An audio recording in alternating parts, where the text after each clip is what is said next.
코미디언 이하원의 씁쓸한 소식을 전해 들었습니다. 아내 권재희의 인생이 고난이 그치질 않네요. 어릴 때는 아버지를 어이없이 잃었고 말년에는 여생을 함께할 남편을 잃게 되고, 이하원은 코미디언으로서 방송에 출연했을 때도 많은 웃음으로 시청자들의 사랑을 받았습니다. 굳이 누가 최고다라고 말할 필요도 없이 당시와 지금의 방송인들 사이를 구분할 필요도 없이 그때 그 사람들도 최고의 전성기를 누렸었고 최고의 사랑을 받기도 하였습니다. 그러나 우리나라가 너무나도 안타까운 것은 방송의 맥이 중간중간에 끊긴다라는 것입니다. 아름다운 시기가 있었던 사람들도 어느 순간 사라집니다. 이하원같이 전성기를 누리던 방송인들도 방송의 환경이 바뀌면 더 이상 방송으로 나오지 못합니다. 코미디언으로서 존재감을 보이던 사람들도 방송에 얼굴을 들이밀지 못합니다.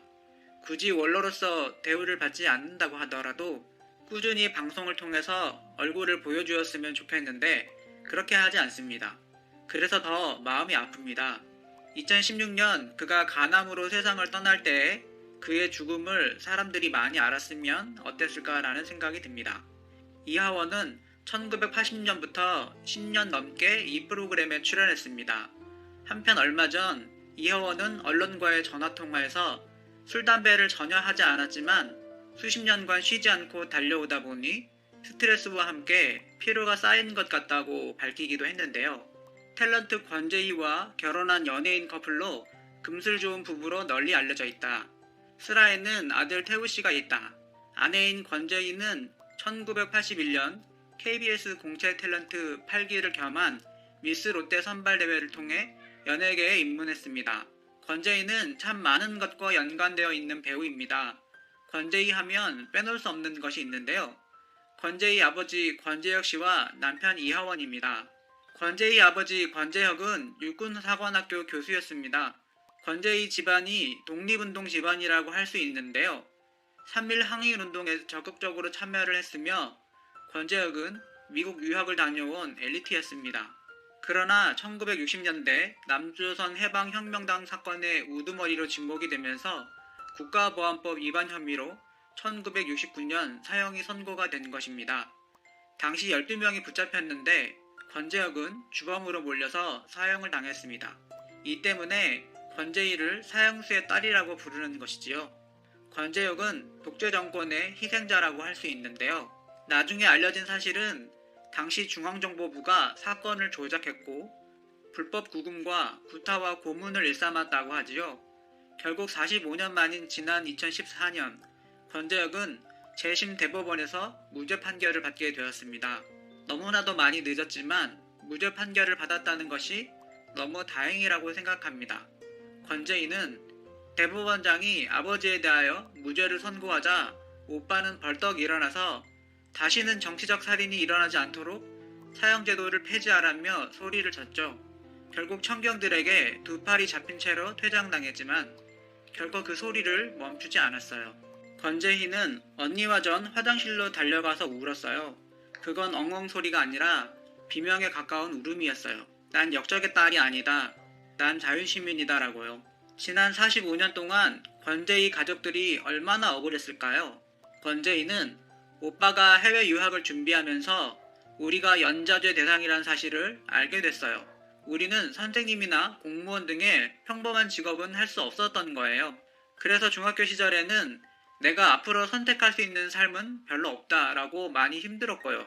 아버지를 억울하게 잃은 걸로도 모자라 연좌제의 대상이 되어서 사회적인 멸시를 받게 되다니.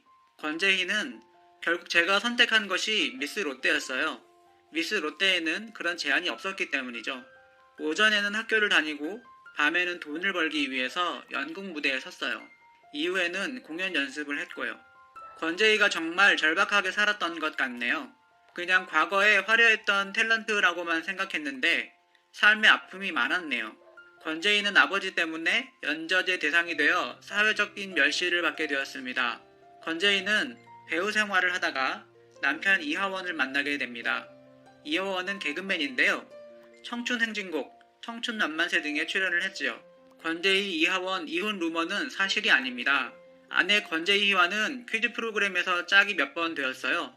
그때는 제가 방송 대본 라이터까지 겸하고 있었기 때문에 섭외 핑계를 대며 권재희의 전화번호를 알 수 있었어요. 권재희 역시 남편 이화원의 매력에 점점 빠지게 되었고 결국 권재희와 이화원은 지난 1988년 결혼을 하게 됩니다. 이들 부부의 아들 이태우는 민족사관학교 두크대를 나온 엘리트로 성장을 했습니다. 권재희 남편 이하원은 2016년 11월 25일 간암으로 사망을 했습니다. 1월에 간암 말기 판정을 받고 요양원에서 투병을 하다가 운명을 달리하셨다. 간암 후유증에는 평상시 인격과 달라지는 현상이 있는데 남편은 마지막까지 본인의 모습을 잃지 않으며 의연하게 가셨다. 권재희의 인생이 고난이 그치질 않네요. 어릴 때는 아버지를 어이없이 잃고 말년에는 여생을 함께한 남편을 잃게 되고 이처럼 권재희는 너무나도 많은 일들을 겪으며 지금의 자리에 온 것 같습니다. 어떻게 보면 너무나도 힘겨운 삶이었고 그것을 이겨내기 위해서 많은 노력을 했던 것 같습니다. 권재희는 인생에는 공짜가 없는 것 같아요. 저는 배우의 삶을 살고 있고 또 경험을 통하여 다른 사람의 슬픔에 공감할 수 있게 되었어요. 권재희는 그래서 제가 세월호 엄마들에게 이렇게 얘기했어요. 시간이 흐르면 나처럼 웃으면서 말할 수 있는 날도 올 거야. 웃을 만큼 근력이 생기지 않으면 거대한 바위를 칠 수도 없어라고요. 권재희는 인생의 경험을 통하여 점점 성숙된 배우가 된 것 같습니다. 확실히 어릴 때 큰 불행을 겪어서 그런지 다른 사람의 아픔에 대한 공감과 이해가 큰 것 같습니다. 2017년 이후 권재희의 방송 활동이 많이 뜸한데요. 권재희가 다시 방송에 복귀하여 좋은 작품을 많이 보여주었으면 좋겠다는 생각이 듭니다. 권재희의 삶을 응원하고 싶습니다.